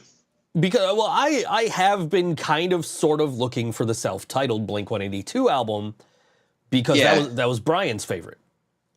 Mm-hmm. And I'm guaranteeing I'm not going to find it in the wild because I saw what it's going for on Discogs, and I am not spending that price for it. But what they did have was the deluxe edition of California, which I remember Brian like looking for and probably paying more than he should have for. And they just had it sitting right there, brand new retail price. So like, well, I'm buying this. And then I bought like three more like used records, but you know. And of course, I get into every time I'm there, I get into a conversation with whoever's working. We just have this, big long conversation while my buddy's like, dude, we got to go catch this bus. Let's go. So, I'm like, all right, I'll cash out. Let's go. So I got, what the hell did I even get? I got that Blink album. I think I got a Hank Williams Jr. record, and then I got home and I was listening to it and I'm like, oh, wait a second. Didn't we cancel this fucking asshole for saying that Obama was Hitler? Like, oh yeah, we did. Oops. And then I think I got, what the fuck else did I get? I don't even remember, but yeah, I was just like listening to vinyl all night when I got home, but I spent $66 at the record store when I didn't want to spend any money. Because, that's, and earlier that day, I pre-ordered the Clerks 3 soundtrack on vinyl. So I spent like over $100 on vinyl that day. Damn. Brian would be proud of you. I swear it's Brian's doing that I got that Blink album. I swear. Because I went in there with no intent to look through new albums and somehow ended up looking through the Bs. And finding that, like specifically going to where they had Blink 182 records. Because they have a tab for Blink 182. I saw that record and I'm like, this has to come home. So, how's your lion? My lion is doing good. We had some guys here yesterday to look at that big hole in my ceiling, and like they when they were coming back out to the front of the house, they saw him and they're like, "Oh, this one looks like a lion." Yeah, he's doing good. Every time he meows, he's got to hear me say, "Listen to that mighty roar." Now you got to keep his fur like that, like a lion. I know. I mean, it's just. I guess he's getting older. He needed that cool new look, one time before, But yeah, he's been great. He's been hanging out in the kitchen every time I'm out there, which I actually have to go to the store after the show because I cooked turkey last night and forgot to put it the fuck away. Oh. So I'm like in the kitchen. I got up. I got in the kitchen. I went to get breakfast. I'm like, oh, that's not good. And I asked Google, I said, hey, how long is it okay to leave turkey out after you cook it? And they said 2 hours maximum. Like, yeah, I'm going to have to throw this out and go buy more turkey. I bought the turkey yesterday because I got chicken in my fridge that I didn't get around to cooking in time. And that's gone bad. So it's like, God damn it, I'm just wasting all this money now. John, thoughts on top hats? Well, I think they're pretty cool. I mean, it works for Slash from Guns N' Roses, but I rock a top hat when I do Yellow Sauce stuff. That was a new addition like last couple of shows, but so I mean, I think it's a new trend. I gotta clean my top hat, man. The cieling fell on it, so there's all kinds of like dust on it now. Because it was right. Maybe I'll wear a top hat during next show. Maybe. I definitely want to wear a Taylor Swift T-shirt. Oh, so you said top hat, and I immediately started thinking like you're gonna wear like one of those like just the bow tie with the little collar and no shirt, like the Chippendales, like suspenders. Yeah, I can wear that too. However, what I'm feeling that night. Aren't you glad Jill is not watching at this point? She still wants you to do the G-Kini. The Gene-Kini, yeah. Ooh, like Party Boy from Jackass. Yeah. I didn't even pull up the next song yet. I'm just sitting here having a conversation. Oh, shit. We're about to hit music time. So this Saturday, where is this show? Did I not keep this show up because I didn't think I was playing this band? Give me a sec. I'll tell you what's going on this Saturday. I'm going to type in Captain Tom and the Hooligans. They are doing a full night over at somewhere. I'll tell you in a second. I'm still trying to find it. Can they tell me where Alice is? I don't know, but they're wondering if they should marry Mary. That's what this next song is. But they said it's going to be a hoot. It's Saturday, July 22nd, from 4 to 7 p.m. at Flying Bison Brewing Company. That's at 840 Seneca Street, right around the corner from me. Captain Tom and the Hooligans live at Flying Bison. Let me see if I got any more information for this. Unfortunately, I am busy Saturday night, so I cannot go to this show, which I still need to talk to you and see if you are coming with me. But yeah, free show, all ages, 21 and up to drink alcoholic beverages. Free show from 4 to 7 p.m. right down at Flying Bison here on Seneca Street. This is Captain Tom and the Hooligans, and this song is called Should I Marry Mary on all WNY ThinkSoJoE Show.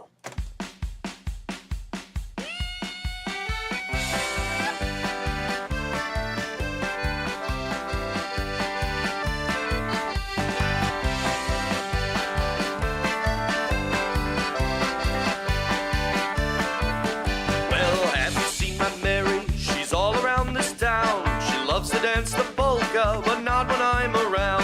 Well, everybody loves her, they always shout with glee. So have you seen my Mary, cause she hasn't been with me. Oh, should I marry Mary, I don't know what to do. Cause even when I'm with her, I'm always feeling blue. She always loves to party, she makes me feel crazy. I'll never get a hold of her, but she'll always have me. No, I'll never get a hold of her, but she'll always have me. Play it!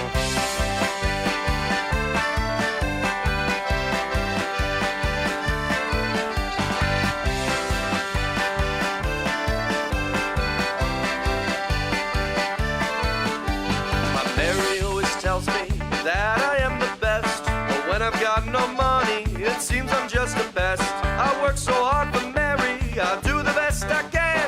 But when I ask her for a dance, well, she's got other plans. Oh, should I marry Mary? I don't know what to do. Cause even when I'm with her, I'm always feeling blue. She always loves to party, she makes me feel crazy. I'll never get a hold of her, but she'll always have me. No, I'll never get a hold of her, but she'll always have me. Come on!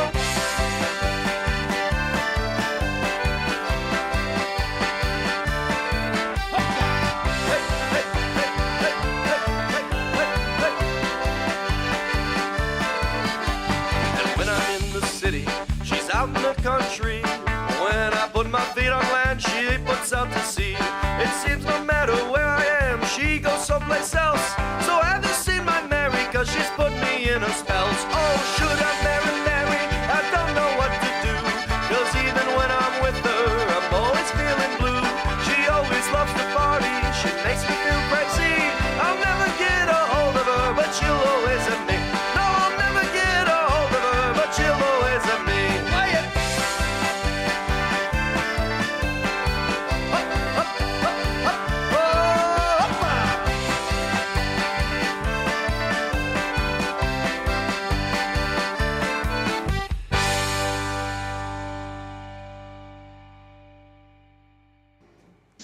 Captain Tom and the Hooligans. Not that button, that button. There it is. Captain Tom and the Hooligans. John's got his cajon out. Captain Tom and the Hooligans, that song called Should I Marry Mary? You could catch them right around the corner from here on Seneca Street at Flying Bison. Man, you know, Flying Bison. I was digging that song. Flying Bison, that sounds familiar. I wonder if a local band ever did an album based on that brewery. That's besides the point. Anyway, Flying Bison through the sky. But yeah. I love that song. That was really good. That was a great song. I'm actually, so before we even get started, I'm pulling up the next thing I need to talk about, even though it's sold out, so I can't really tell you to buy tickets and go. But I'm gonna pull it up anyway so we can talk about it because it's a thing coming up and we'll talk about it later. Super stoked for our friends in Riot Squad who they put together this show and they sold it the fuck out. So really cool. Really excited for this Saturday. We'll talk about that in a little bit though, because we still have another 20 minutes of show to go here. So Jazzy's in the chat now. She just showed up. She wants Laura's thoughts on her, and Laura did not respond. So read into that what you will.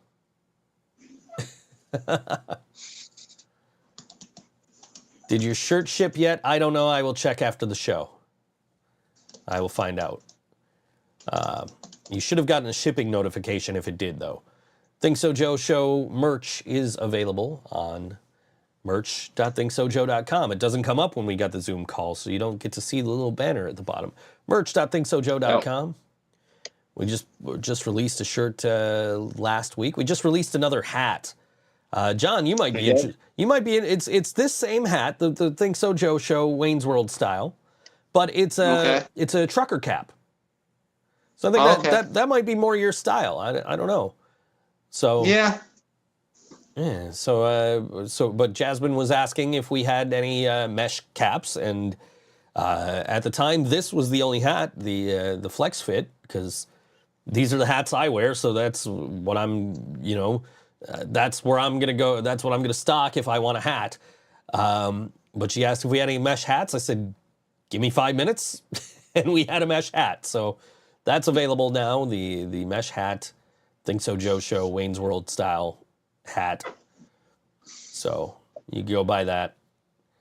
And also there's a shirt based on the Andy Warhol themed thumbnail I did a couple of weeks ago. I like the thumbnail this week. It's simple, but it also evokes emotions because it is the Nickelodeon colors. It's orange and white. And I did that because I was looking for things like I always do. I was looking for like what happened on this day in music history, and what movies came out on this day, what is it on the National Day calendar. And like the only thing that like looked of any interest at all to me was like Clueless came out on this day in 1995. And I'm like, I could theoretically put John and I on the Clueless movie poster, but nobody wants to see my head on Alicia Silverstone's body. So, so I decided against that, and I decided, since I'm ripping off one Viacom property with my MTV era DJ set in November, that I'd do it again and just use the Nickelodeon colors. I was going to do the font, but I didn't have time. I was like in the middle of it. I was having a conversation while I was setting everything up, and I was already running behind because I was working late. And Jasmine wants to know, where's Jill? She bounced earlier. She was here for like the first 20 minutes, then took off. First 20 minutes, yeah. Yellow plaid buffalo logo. Yeah, we can do that. Definitely as the time for the MTV era show comes up, I'm gonna be making thumbnails based on old MTV logo variations, because they had some cool logo variations. I want to do a video. I'm gonna do a video to promote the show, and it's gonna be me doing an MTV news update.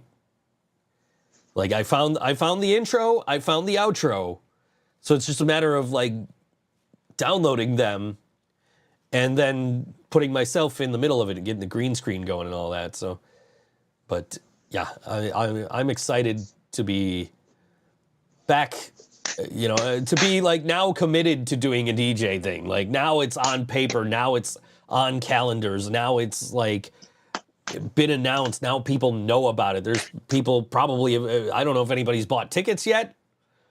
I don't know, because that's Greg's handling all that. But like to have that now like on a calendar and like, oh shit, I need to actually like learn what the fuck I'm doing in the next 4 months. So, we'll see. I did a little test run on Porch Fest, but that was for people I already knew. So to do this in front of people I don't know, theoretically, we'll be there. Yeah, I know. Well, people I know will be there too, but people I don't know will be there. So it's like, man, I haven't done this in 20 years. Let's see if I can, do this without fucking it up too badly. So,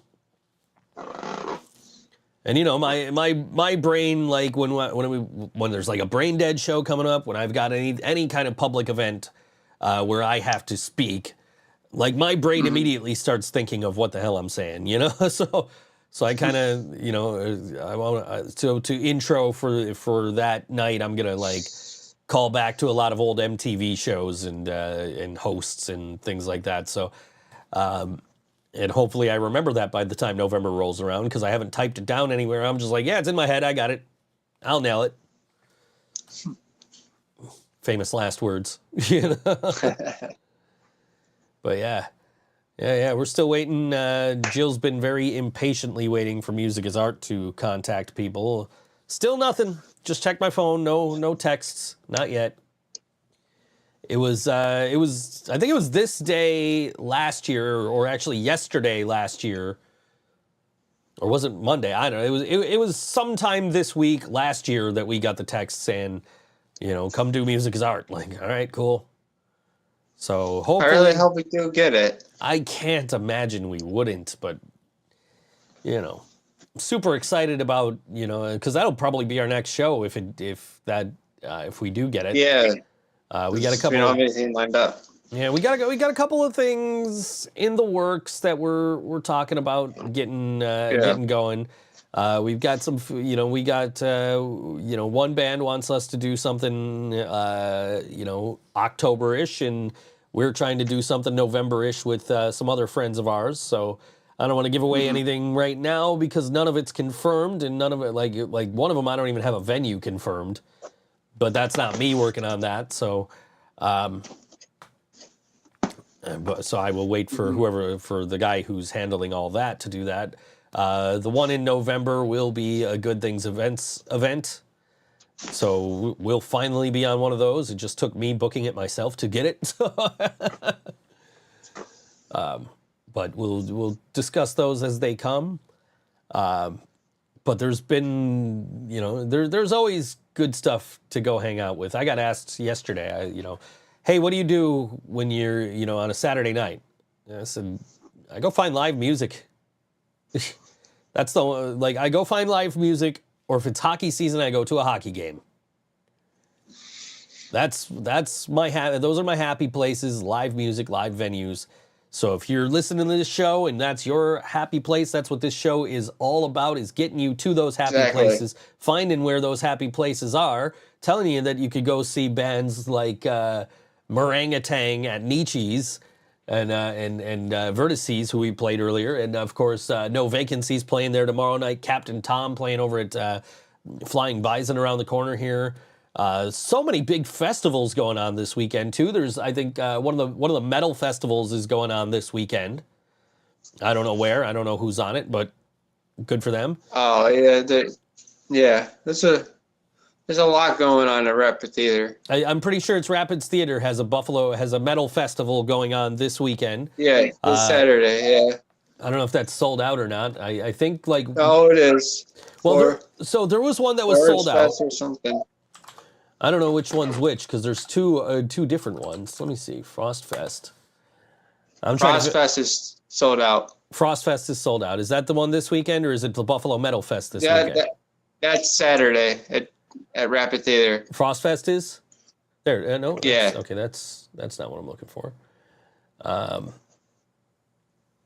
Frostfest, there we go. Let me click on this and we'll tell you a little bit about this, because this is not the festival I'm going to this weekend. So Saturday, July 22nd, 2023 at the Rapids Theater, 1711 Main Street in Niagara Falls. Doors at 2 p.m., all ages, under 18 must be accompanied by an adult. There are 10 bands on this bill. Fight From Within from Syracuse set for tomorrow, from Richmond, Virginia, down in John Johnson's Way. Orange Grove Ave from Buffalo. Pale Hell from Buffalo. Paralandra from Rochester. Face First from Rochester. Tim the Truth, who we saw at Rapids a couple of weeks ago. He's down at, he's playing Frostfest. Big Tim. It wants me to add an emoji to your thing here. I don't know what's up with that. It won't go away. There it goes. Anyway, now it's back. It came back. I'm trying to get, there's on the screen, I can see it's like, hey, pick an emoji. I'm like, but no, I'm not even on that screen right now. Anyway, who else? Midwinter from Cleveland, Ohio. Altarist from Buffalo. And Without the Accent from Baltimore, Maryland. Those are your bands playing Rapids Theater on Saturday night. Saturday afternoon, really. So from 2 o'clock, you got 10 bands. That's going to be a long day at the Rapids Theater, but it's nice and cool in there, man. It was freezing when we were there. Oh, yeah. Big sold-out show there for Frostbelt Entertainment. Tickets are $18.25, or at least they were, or $18.05, at least they were, but now they're sold out. So good luck if you're trying to go there. I am going to a different sold-out festival this weekend. I really don't want to start talking about it yet because we're playing a band off of it. But,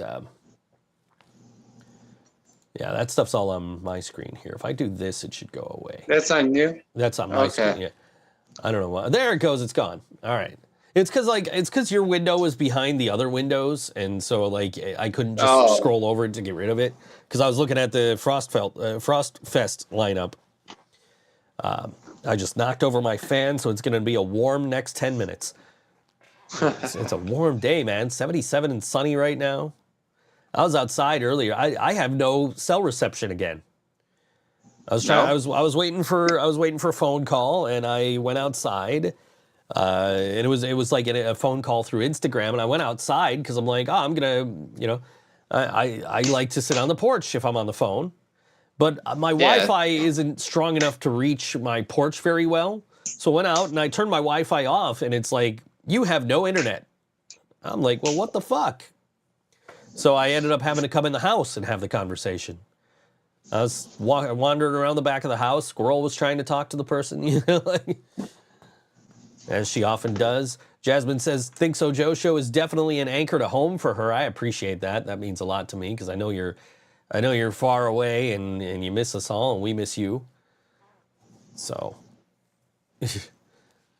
so she missed the entire conversation. So Jasmine was in a long distance relationship. I don't know if she noticed that all the songs about long distance relationships cap at 1,000 miles. Mm-hmm. It's just the weirdest thing to realize. Like every single song is like 1,000 miles. That's it. No further.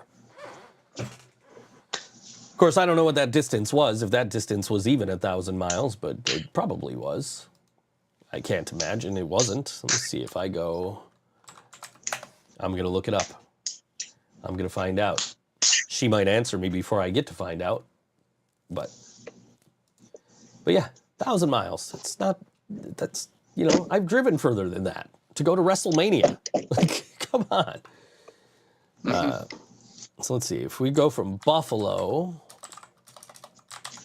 come on, Buffalo, New York to where Jasmine lives.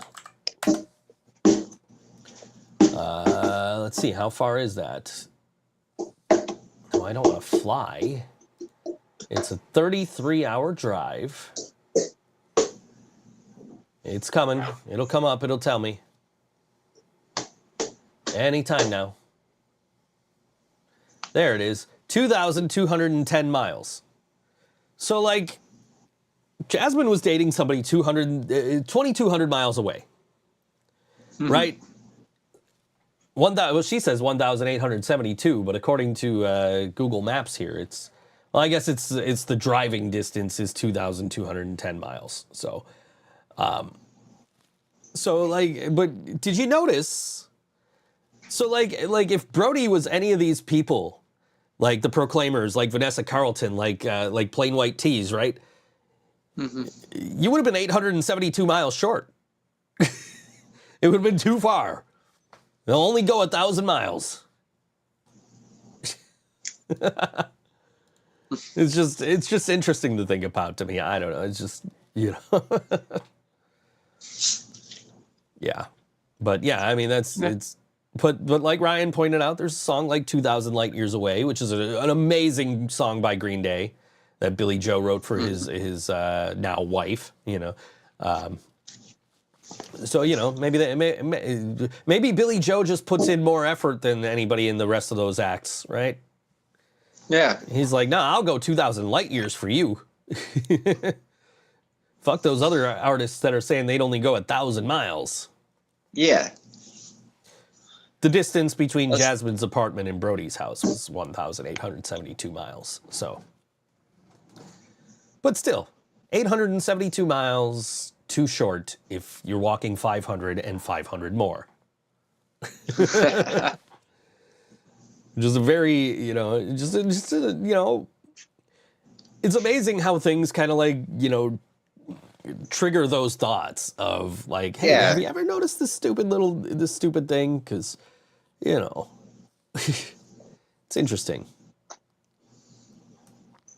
Nobody ever talks about like, 3,500 miles crossing oceans and shit, like nobody talks about that shit. It's all, no, we'll walk 1,000 miles.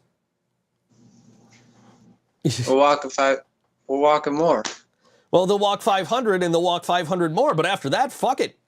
They've walked their 1,000 miles. They ain't walking any further. No, definitely, they're not. I don't know, man. Proclaimers, Vanessa Carlton, Plain White Tees, you guys all have some explaining to do. Why will Billy Joe, want a girl from 2,000 light years away? You guys will only go 1,000 miles. I don't get it, man. You guys are all famous. You're all famous rock stars, too, like famous musicians. Yeah. Jasmine went 1,872 miles. It means they're not really committed to the relationship. I guess.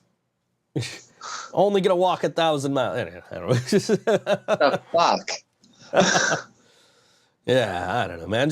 But it was a relevant conversation I was having this morning, and just realizing, like, hey, did you ever think about this? Brody's been singing 500 miles since you started this conversation. Hey, we used to cover that, so yeah. That was one of the things. That one.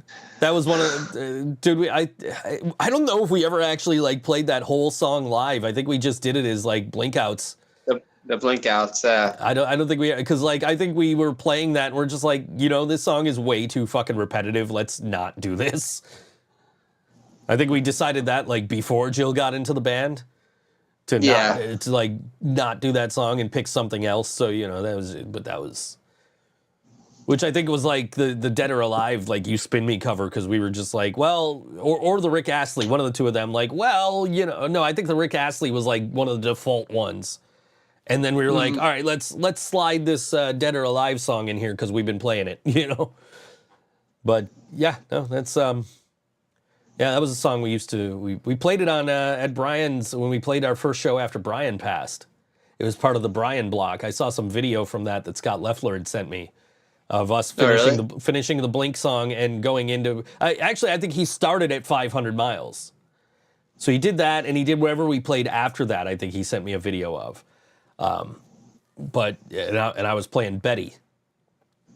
Cover it again, Jasmine says. I don't think so. I don't know. I don't know if it's gonna happen. I will say this: if we were covering a song before Jill got into the band, and we were like, "Nah, this song's we got to cut this song," it probably ain't making it back in. Because there's songs that there's songs that we were playing up until Jill was in the band that were covers that are like never gonna get played again. So. Particularly one that we recorded and released. So that's.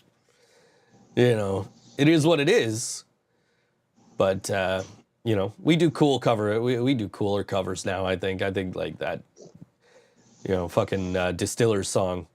Once again, we're getting better at that song. Once again, cannot show the album cover. I just got the vinyl yesterday. Cannot show the album cover. We'll get kicked off. So, yeah.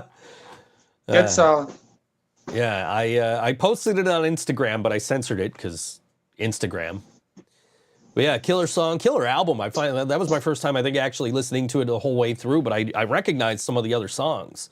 So it's like, okay, cool. I know some of these songs. Like, this is a really good album, and I'm glad I bought it. And the reason I bought it is I was on Brian's Discogs the other night, just kind of looking through what his collection was. And I saw he had all 3 Distillers records. I was like, I didn't even know this was on vinyl, let alone that I could buy it on vinyl. And then Amazon had it for like $25. I'm like, well, there's a no-brainer. I also spent like $30 on vinyl yesterday because of Brian's Discogs, because he had the 12-inch single of Southside, Moby, and Gwen Stefani. And you can't get that song on streaming. Like, that wasn't released here. It was released as like a music video, and like the radio stations had it, but it wasn't officially released here. So you cannot get that song, at least the last time I checked, on streaming, the Gwen Stefani version of it anyway. So like as soon as I saw that Brian had that in his collection, I found a guy that had, I put it in my want list. And then as I was leaving Tops yesterday, I got a text or an email from Discogs like, one new item in your want list. And it's like, $7 plus 12, well, it was €7 plus €12 shipping, because it's shipping from Europe. But then I tried to add it to my cart, and they're like, nah, you need to add $2 more to this to meet the seller's minimum buy. I'm like, motherfucker. So I just went on his list, and I found the first thing that was listed as $2, and I added it just so I could get this Moby and Gwen Stefani Southside 12-inch. And I'm like super excited for whenever that makes it here. It's going to be a while probably, but I'm super excited for it. But it's got to clear customs and everything. We do need to get out of here. I do want to talk about real quick the Buffalo Ska Festival going on this weekend, which is in fact sold out. And that is, doors are at 4 p.m. Music's at 4:30. The last band is going on at 11:20 at night. This is 8 hours of music, but you get wristbands so you can leave. You can come back if you need to, if you want to go get food, whatever, which is my plan. I just don't know where in the set I want to go because there's so many good bands. And we got Girth Control from Albany. Our dear friend Skamagotchi, who we're about to play, they're from here in Buffalo. Amy Gabba and the Almost Famous from Toronto, the What Nows from Reading, Pennsylvania, Turkey Blaster Omega, friends of ours from Rochester, Do It With Malice from right here in Buffalo, the Upfucks from New Jersey, Backyard Superheroes also from New Jersey, friends of ours, the Abrupters from here in Buffalo, friends of ours, especially yours, because you went to high school with these guys, the Working Class Stiffs from right here in Buffalo, and of course headlining this show is the one and only Mephistopheles from New York City, who I've seen at Mohawk Place before and then have since bought 2 of their albums. They are a really fun band, and I cannot wait to see them on Saturday night. All these bands just are amazing. I love Turkey Blaster, like the ones I know, especially, like I love Turkey Blaster, I love Skamagotchi, the Abrupters, Working Class Stiffs. I gotta buy the Abrupters record on Saturday. I gotta make sure I have cash for that. I do. I definitely have cash for that. But I need to buy the Abrupters record because I don't have the new one. That's going to be available at their merch booth. They told me that directly. This show is sold out. So if you haven't gotten tickets yet, you're probably SOL unless you know somebody who might have an extra ticket. But I bought mine the day they went on sale. I'm super happy for my friends in Riot Squad. Laura in particular, and super excited for all the bands on the bill to get to play for a sold-out Mohawk Place, this amazing all-day ska show. So if you're ready to dance your ass off, this is the show for you this Saturday night at Mohawk Place. And we're going to end the show today with some Skamagotchi. This song was sent to me earlier today, if you could believe that. I love it when that works out, when somebody messages me on a Wednesday like, hey, we just got this EP recorded. Do you want to play a song? I'm just like, yes, I do. So this is a brand new song. I don't know if they've even released this yet, from Skamagotchi. And this song is called Friends on All WNY Think So Joe Show. We'll see you next week.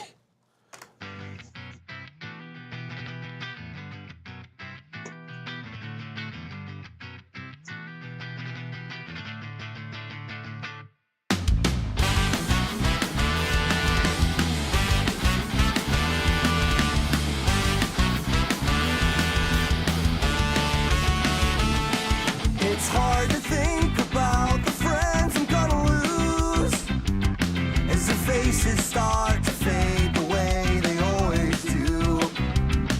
It's hard to say it now, but I was always wrong. Yeah, someday I will miss you when you're gone.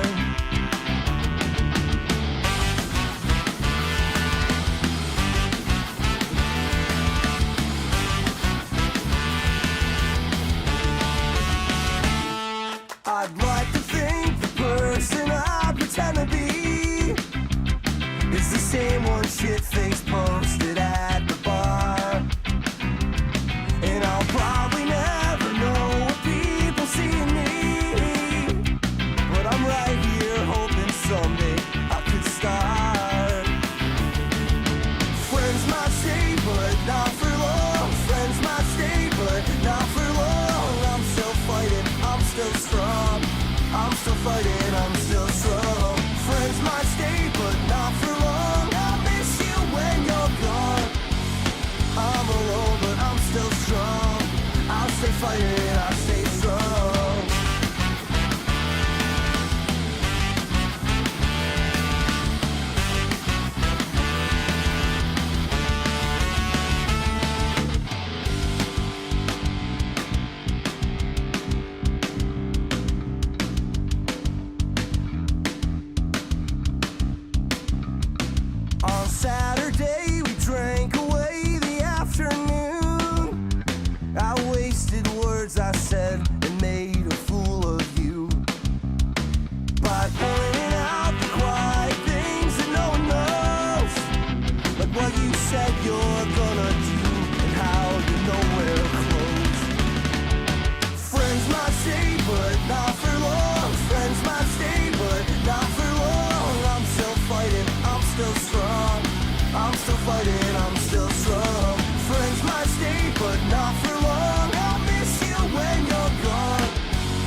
fire